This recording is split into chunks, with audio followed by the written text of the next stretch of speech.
السلام علیکم ورحمۃ اللہ وبرکاتہ۔ قاعدہ نمبر 23 پڑھتے ہیں۔ اقلاب کا قاعدہ: نون ساکین اور تنوین کے بعد با آئے تو اقلاب ہوگا، جیسے من بعد وغیرہ۔ نون ساکین اور تنوین کے بعد با آئے تو یاد رکھنا پڑے گا، نون ساکین اور تنوین کے بعد حروف حلقی کے علاوہ حروف اخفا آئے تو اخفا ہوگا، ادغام آئے تو ادغام ہوگا، اور اظہار کا حروف آئے تو اظہار ہوگا۔ یہاں پہ کیا ہے؟ نون ساکین اور تنوین کے بعد با آئے تو اقلاب ہوگا، جیسے من بعد۔ حاشیہ نمبر 1 پڑھتے ہیں۔ خواہ ایک کلمے میں ہو جیسے ینبت، یا دو کلمے میں ہو جیسے من بعد تو اقلاب ہوگا۔ دونوں صورت میں ایک کلمے میں اگر نون ساکین اور تنوین کے بعد با آئے تو بھی اقلاب ہوگا، اور اگر الگ الگ کلمے میں آئے تو بھی اقلاب ہوگا۔ قاعدہ نمبر 24: نون ساکین اور تنوین کے بعد یرملون میں سے کوئی حرف آئے تو ادغام ہوگا، جیسے من یقول۔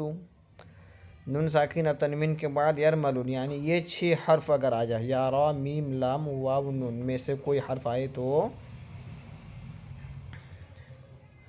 ادغام ہوگا، جیسے مثال من یقول۔ ٹھیک ہے، حاشیہ نمبر 2 پڑھتے ہیں۔ اس کے لیے 2 کلموں کا ہونا شرط ہے، یہ کلمے میں ہو تو ادغام نہیں ہوگا، جیسے دنیا۔ نون ساکن کے بعد یا آیا، ادغام نہیں ہوا، کیوں؟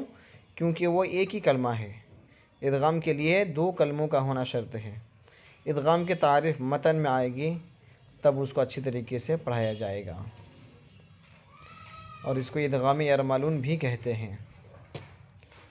قاعدہ نمبر 25: نون ساکن اور تنوین کو پوشیدہ اور میم ساکن کے ضعیف کرنے کو اخفا کہتے ہیں۔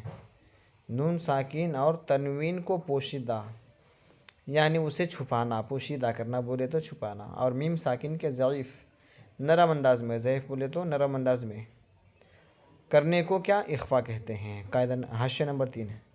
نون ساکن اور تنوین کے اخفا کو اظہار و ادغام کے درمیانی حالت سے ادا کرے، نہ ہی اسے اظہار ہونے دے اور نہ ہی بالکل ادغام ہونے دے، بلکہ دونوں کی درمیانی حالت سے اسے ادا کرنا ہے، اور نون ساکن و تنوین اپنے مخرج سے ادا نہ ہو، یہ بھی یاد رکھنا پڑے گا۔ نون ساکن اور تنوین وہ اپنے مخرج سے ادا نہ ہو، نہیں تو پھر وہ اخفا نہیں ہوگا۔ میم ساکن کے اخفا میں دونوں ہونٹوں کی خشکی کو نہایت نرمی کے ساتھ ملا کر ادا کریں۔ میم ساکن کے اخفا کرنے کا طریقہ کیا ہے؟ دونوں ہونٹ کی خشکی کو نرمی کے ساتھ ادا کرنا ہے، اور اس کے اپنے مخرج سے ادا کریں، مگر ضعیف۔ میم ساکن کو اس کے اپنے مخرج سے ہی ادا کریں گے، لیکن ضعیف یعنی نرم انداز میں ادا کریں گے۔ قاعدہ نمبر 26: نون ساکن اور تنوین کے بعد حروف حلقی اور حروف یرملون کے علاوہ کوئی حرف آئے تو اخفا ہوگا، جیسے من کان۔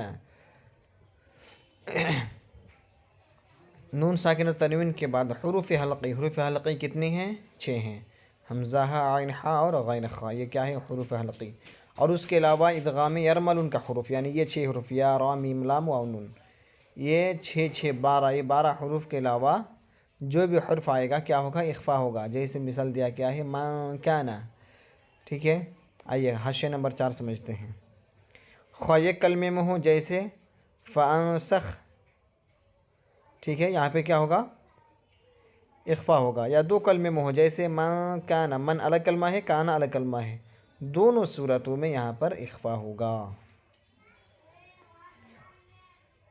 قاعدہ نمبر 27: میم ساکن کے بعد با آئے تو اخفا ہوگا، جیسے انبی۔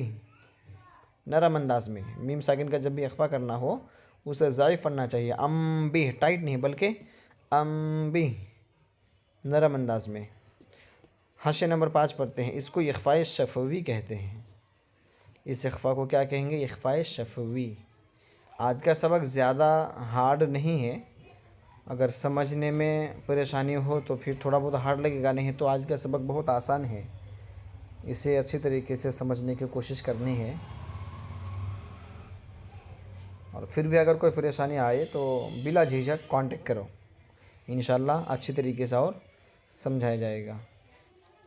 تو ٹھیک ہے پھر دوستو، دعا میں یاد رکھیے، انشاءاللہ پھر ملیں گے۔ السلام علیکم ورحمۃ اللہ وبرکاتہ۔